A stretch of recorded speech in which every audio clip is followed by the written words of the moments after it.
Assalamualaikum teman-teman, seperti biasa sebelum mulai Mimin mendoakan semoga teman-teman semua selalu dalam keadaan sehat walafiat. Oke, kali ini kita akan melanjutkan Martial Master versi novel bagian 1220. Bagi yang baru bergabung, selamat bergabung, dan bagi yang belum subscribe dulu lah agar Mimin tambah semangat lagi nih bikin videonya. Oke, kalau sudah kita langsung masuk ke isi ceritanya.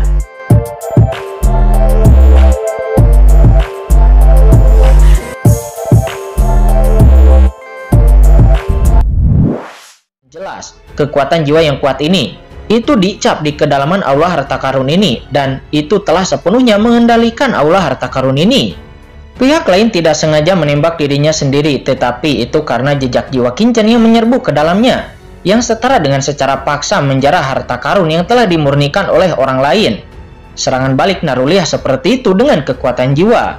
Kemudian tanpa memikirkannya, Kincen langsung tahu siapa dari pemilik jejak jiwa ini. Adakah orang lain yang bisa mengendalikan aula harta karun tersembunyi ini selain Sengong Tianjun? Tetapi Kincen tidak mengerti mengapa Sengong Tianjun menyebarkan berita palsu bahwa istana aula harta karun ini tidak dikendalikan oleh orang lain. Selanjutnya Kincen pun berbalik dan dia menyelinap pergi dari sana lalu meninggalkan aula harta karun untuk pertama kalinya. Dengan keras gerbang aula harta karun pun terbuka dan Kincen keluar. Apakah kamu tidak ingin tinggal di sini untuk memahami lebih banyak lagi? Tentu saja Kincen tidak berani, karena jika aula harta karun ini benar-benar telah disempurnakan oleh Sengong Tianjun, maka tindakan Kincen pasti akan dirasakan olehnya. Suara melesat, Kincen berubah menjadi sinar cahaya dan dalam sekejap mata dia meninggalkan aula harta karun dan terbang menuju istananya. Lihat, apakah itu Kincen? Dia menghabiskan begitu banyak waktu di rumah harta karun. Apa yang dia tukar? Dan ya, poin kontribusi yang dia peroleh kali ini setidaknya ratusan juta. Membeli harta karun tingkat Tianjun itu pasti dia telah membeli harta karun tingkat Tianjun. Namun saya tidak tahu apa yang dia tukarkan. Kincen saat ini muncul di pulau pengrajin dan banyak orang yang langsung menyadarinya. Para diaken dan para penatua langsung berdiskusi penuh rasa iri. Namun ada juga sepasang mata dingin yang menatap Kincen dengan sikap bermusuhan. Setelah Kincen kembali ke kediamannya, sosok-sosok ini diam-diam berkumpul. Sosok-sosok ini semuanya berada pada tingkat penatua, dan di antara mereka bahkan ada ahli tingkat setengah langkah surgawi. Ya, itu adalah penatua Long Yuan yang ada di antara mereka. Para penatua ini telah memasuki istana yang relatif megah. Penatua bulu hitam. Saya telah melihat penatua bulu hitam. Setelah memasuki istana tersebut, para penatua ini dengan hormat memberi hormat kepada orang kuat yang menyambut para tetua di istana. Dan itu adalah penatua bulu hitam. Kamu di sini tepat waktu. Penatua bulu hitam melirik beberapa penatua itu dan segera membawa semua orang ke ruang tersembunyi jauh di dalam istana. Kemudian, di saat sosok-sosok tersebut berkumpul di istana ini, tiba-tiba muncul sebuah proyeksi hitam di istana ini. Tuanku, melihat sosok proyeksi hitam itu, sekelompok orang yang ada di sana pun langsung berlutut dengan sangat hormat. Semuanya bangun, kata proyeksi hitam itu. Dia berkata dengan suara yang dalam. Segera penatua bulu hitam dan yang lainnya pun berdiri. Meskipun tempat di mana proyeksi hitam didirikan adalah istana penatua bulu hitam, tetapi tidak ada yang mengetahui identitas dari proyeksi hitam ini. Namun mereka hanya tahu bahwa ada wakil pemimpin Tianjuo sebagai pemimpin mereka. Faktanya beberapa penatua yang hadir hanya mengetahui identitas satu sama lain, dan mereka juga mengetahui bahwa selain beberapa dari mereka, ada juga beberapa mata-mata iblis dalam Tianjuo dan jumlahnya cukup besar. Ras iblis menggunakan kerja bertahun-tahunnya di Tianjuo dan menghabiskan banyak uang untuk mengatur begitu banyak mata-mata dan merahasiakannya. Sudah lama sekali sejak terakhir kali proyeksi hitam memanggil beberapa dari mereka. Dan kali ini proyeksi hitam tiba-tiba memanggil mereka lagi, dan pasti sesuatu yang besar akan terjadi. Apa yang baru saja dilakukan oleh anak Kincen itu? Tanya proyeksi hitam itu. Penatua Heiyu pun langsung menjelaskan. Tuanku, Kincen itu baru saja kembali dari aula harta karun, dan sekarang dia kembali ke istananya. Mengenai apa yang dia lakukan, saya tidak tahu apa yang dia lakukan. Mereka memasuki aula harta karun bersama-sama. Tetapi yang Maha Mantara dan Guru Suci Yao Guang segera keluar dengan cepat. Namun Kincen itu tinggal di aula harta karun untuk waktu yang lama, dan saya tidak tahu apa harta yang dipertukarkan olehnya. Mendengar itu, proyeksi hitam itu langsung memiliki beberapa tebakan. Kincen itu setidaknya memiliki 100 juta lebih poin kontribusi. Dan tentu saja jelas dia pasti akan memilih harta karun tingkat surgawi. Namun yang dia tidak tahu apakah Kincen itu memilih harta karun surgawi bertahan atau menyerang, atau apakah keduanya. Mendengar itu, mata Penatua bulu hitam dan yang lainnya tiba-tiba menunjukkan warna berapi-api. 120 juta poin kontribusi ini pada dasarnya dapat menukar sekitar 2 harta tingkat surgawi. 2 harta tingkat surgawi mereka belum pernah memilikinya. Penatua bulu hitam yang merupakan ahli setengah langkah yang mulai surgawi, dia juga tidak memiliki harta karun tingkat surgawi di tubuhnya. Proyeksi hitam itu sepertinya mengetahui pikiran orang-orang ini. Dia pun tersenyum dingin. Jangan khawatir, selanjutnya harta surgawi itu akan menjadi milik kita. Para penatua itu pun langsung mengerti dari kata-kata proyeksi hitam itu. Tetapi menurut mereka akan sangat sulit untuk bisa melenyapkan Kincen. Dan juga Kincen memiliki asal-usul waktu yang akan semakin membuat mereka sulit untuk bisa menghadapi Kincen. Belum lagi bahkan jika mereka benar-benar menyergap dan membunuh Kincen, maka mereka pasti akan terungkap sepenuhnya. Dan jika mereka bertindak di dunia rahasia markas besar, mereka pasti akan mati. Namun kemudian proyeksi hitam itu pun menus dingin. Apa yang membuatmu gugup? Aku tidak akan menyuruhmu melakukannya. Apa, tuanku, apakah Anda akan melakukannya sendiri? Kata Penatua bulu hitam. Dia pun berkata dengan terkejut. Tapi Tuan, akan sangat sulit untuk bisa membunuhnya di tiang pilar api langit itu. Tiang pilar api langit itu sangatlah menakutkan, dan ahli Tianjun sekalipun tidak dapat dihentikan. Kata Penatua Heiyu. Ini adalah dasar dari dunia rahasia markas besar Tianjuo. Meskipun mereka tahu bahwa proyeksi hitam di depan mereka kemungkinan besar adalah salah satu dari 8 wakil pemimpin Tianjuo. Bahkan jika orang kuat seperti 8 wakil pemimpin Tianjuo mengambil tindakan dan dikunci oleh pilar api Tong Tianji, maka mereka pasti tidak akan bisa melakukannya. Siapa bilang kursi ini akan menembak di bawah ruang lingkup pilar api Tong Tianji? Mengatakan ini, sosok proyeksi hitam itu nampak sedikit mencibir. Tuanku, apa maksudmu? Kata Penatua bulu hitam. Dia dan yang lainnya nampak tercengang. Mereka tidak melakukan tembakan di bawah ruang lingkup pilar api langit. Lalu di mana? Apakah itu mungkin? Seluruh dunia rahasia markas besar Tianjuo berada di area yang diselimuti oleh pilar api langit. Dan tidak ada yang salah dengan itu. Salah satu Penatua nampak merutkan kening lalu berkata, Tuanku, apakah Anda bermaksud membiarkan Kincen itu meninggalkan dunia rahasia markas besar Tianjuo sebelum melakukannya? Namun proyeksi hitam itu mencibir. Bagaimana dengan otakmu? Meskipun alam rahasia markas besar Tianjuo semuanya terselubung dalam pilar api langit, namun pasti ada beberapa tempat yang tidak dapat ditembus oleh pilar api langit. Menara Guyu. Mendengar ini, Penatua bulu hitam tiba-tiba berseru. Ya, kamu masih memiliki otak, kata proyeksi hitam itu. Tuanku, apakah Anda ingin melakukan sesuatu kepada Kincen itu di pagoda Guyu? Kata Penatua Heiyu. Dia dan yang lainnya menghirup udara dingin, tetapi mata mereka memadat. Karena ini benar-benar bagus. Menara Guyu itu adalah harta karun tertinggi di dunia rahasia markas besar Tianjuo. Itu telah berdiri di dunia rahasia markas besar selama ribuan tahun. Menara kuno ini terbagi menjadi 9 lantai. Setiap lantai adalah ruang yang luas berlapis-lapis, berisi roh jahat yang mengerikan.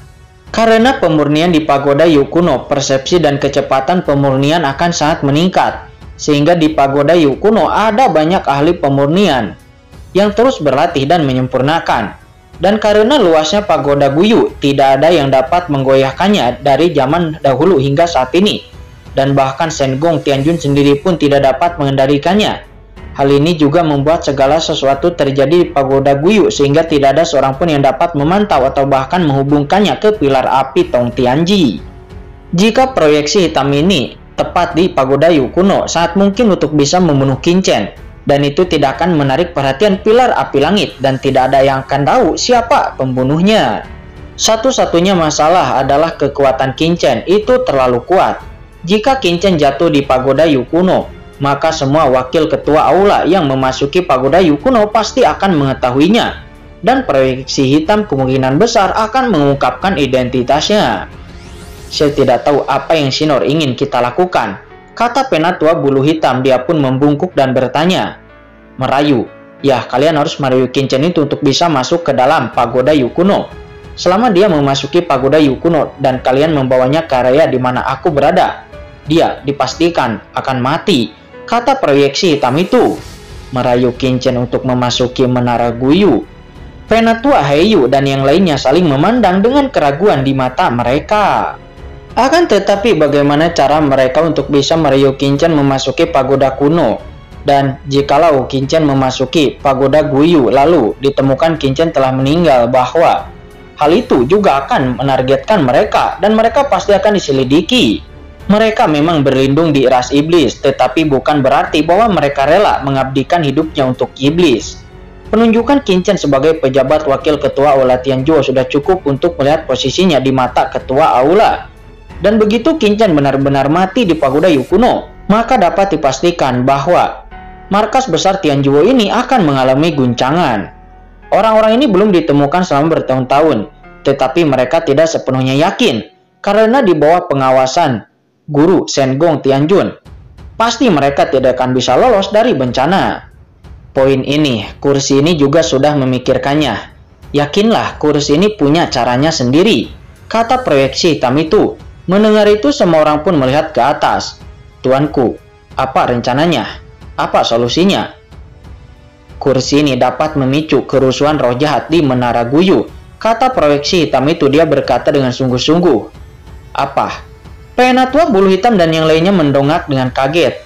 Kerusuhan yang sakit. Hati beberapa orang seakan digulung oleh gelombang badai. Mengapa Menara Guyu bisa menjadi tempat suci di dunia rahasia markas besar Tianjuo? Itu bukan tempat pemurnian terbaik, tetapi itu justru karena mengandung kekuatan jahat yang khusus. Kekuatan roh jahat ini memungkinkan mereka menggunakan kekuatan paling kecil di saat memurnikan alat untuk memurnikan harta yang melebihi kemampuan mereka sendiri. Namun sangat sulit untuk membujuk roh jahat dan itu selalu menjadi masalah. Namun pagoda Guyu akan mengalami kerusuhan jahat yang menyesakan setiap 10.000 tahun atau lebih. Kapanpun terjadinya kerusuhan, ini adalah waktu untuk memurnikan senjata. Oleh karena itu, pada saat itu, semua master pemurnian di dunia rahasia markas besar Tianjuo tidak duduk diam. Semuanya akan dituangkan ke dalam Menara Guyu untuk dimurnikan. Kerusuhan roh jahat yang terakhir kali sepertinya terjadi lebih dari 9.000 tahun yang lalu. Nyatanya kerusuhan roh jahat kali ini juga berlangsung cepat. Bahkan saat ini banyak pemurni yang menunggu untuk bersiap. Namun tidak ada yang tahu kapan terjadinya kerusuhan sesak napas yang jahat itu. Namun sekarang proyeksi hitam itu justru mengatakan bisa menimbulkan kerusuhan yang disertai kekerasan. Jika apa yang dia katakan benar, maka selama kerusuhan roh jahat terpicu, maka semua orang yang kuat di Tianjuo akan memasuki pagoda Guyu. Dan pada saat itu jika Kincen termasuk di antara begitu banyak penatua dan diyakin di pagoda Guyu, bahkan jika Guru Sengong Tianjun mampu, tidak akan mungkin untuk bisa menemukan mereka. Selain itu, meskipun mereka yang membawa Kincen ke pagoda Guyu, namun selama terjadi kerusuhan yang jahat itu, maka tidak akan ada masalah dengan motif mereka. Pada akhirnya keputusan pun dibuat dan mereka akan membuat rencana untuk membunuh Kincen di pagoda Guyu. Dan setelah menentukan semua rencananya, proyeksi hitam itu pun langsung menghilang dari aula. Penatua bulu hitam dan yang lainnya nampak saling memandang. Apa yang harus kita lakukan? Seorang penatua berkata, apalagi yang bisa kita lakukan? Tentu saja kita lakukan sesuai dengan perintah dari orang dewasa, kata penatua bulu hitam. Mereka telah menjadi pengkhianat, bagaimana mereka bisa menolak tatanan proyeksi hitam? Beberapa orang itu berdiskusi secara rahasia untuk sementara waktu, dan sekelompok orang pun segera meninggalkan istananya dan terbang menuju ke kediaman Kincen. Sementara saat ini terlihat Kincen yang berada di kediamannya. Hal ini cukup memalukan. Kata Kincen, dia diam-diam mencoba mengendalikan istana harta karun sebelumnya. Dan sebagai penguasa aula harta karun, Sengong Tianjun pasti akan bisa merasakannya bahwa Kincen, wakil pemimpin Tianjuo-nya, benar-benar mencoba menjarah harta miliknya. Saya khawatir Kincen akan memalukan di depan Sengong Tianjun. Sementara Yang Mulia Mantra juga dia nampak ada di samping Kincen. Yang Mulia Mantra menjelaskan bahwa dia sendiri juga tidak tahu bahwa aula harta karun itu telah disempurnakan oleh Sengong Tianjun.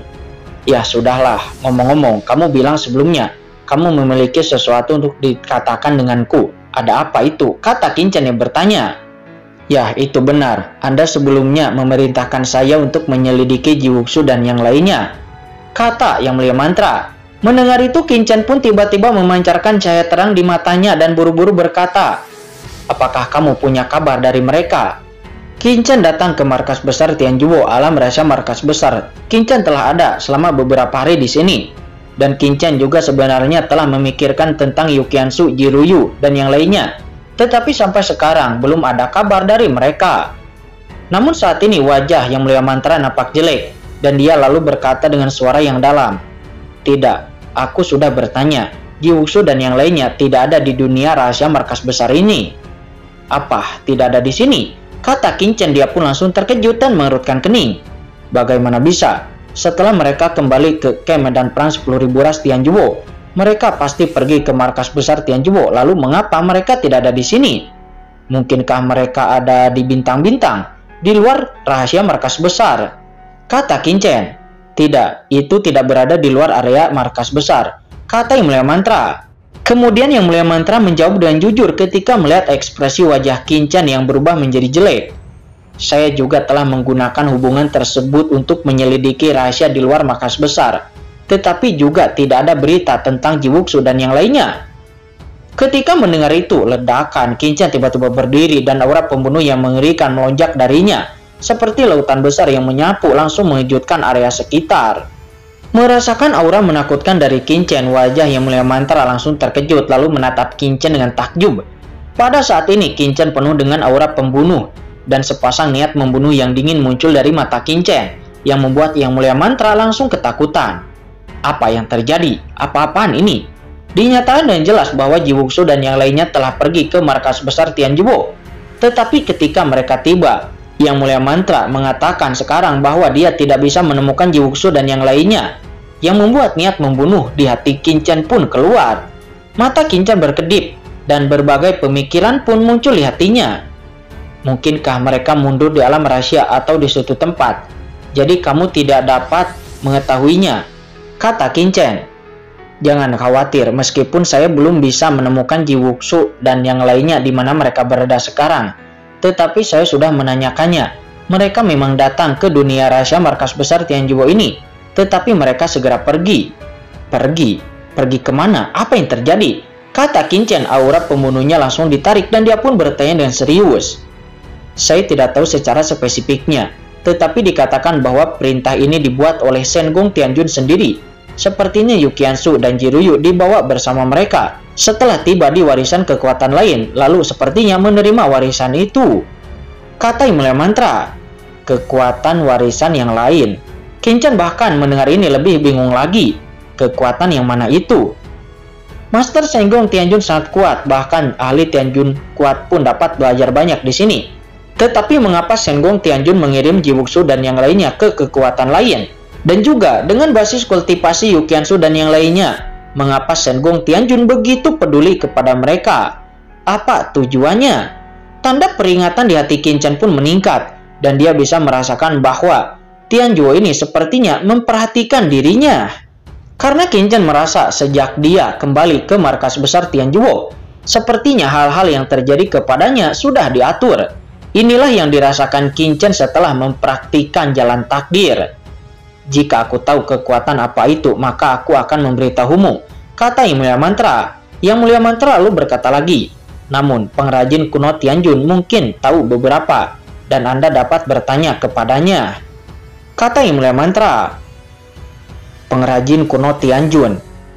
Qin Chen mengatakannya dan berpikir, baiklah, saya akan pergi ke istana pengrajin kuno Tianjun, kata Qin Chen. Qin Chen baru saja akan pergi ke istana pengrajin kuno Tianjun, akan tetapi di saat itu tiba-tiba Qin Chen berhenti. Lalu ada cibiran di sudut mulut Qin Chen. Qin Chen mengangkat kepalanya, tatapannya seolah-olah menembus rumah mansion dan dapat melihat keluar mansion. Mata-mata ras iblis, apakah akhirnya mereka akan bergerak? Kata Qin Chen. Qin Chen yang baru saja berdiri dan hendak pergi ke Mansen pengrajin kuno Tianjun, Tinchen tiba-tiba segera duduk lagi. Tetapi jejak pelecehan melintas di matanya. Yang Mulia Mantra melihat bahwa Qinchen masih marah sebelumnya dan hendak pergi. Namun tiba-tiba Qinchen duduk lagi. Yang Mulia Mantra langsung bertanya-tanya, ada apa? Namun ketika itu dia pun segera mendengar suara keras yang terdengar di luar kediaman Qinchen. Penatua Heiyu datang untuk menemui wakil pemimpin Tianjuo Master Qin. Aku ingin tahu apakah wakil pemimpin Tianjuo Master Qin ada di sana. Sebuah suara gemuruh bergema di luar kediaman Qinchen.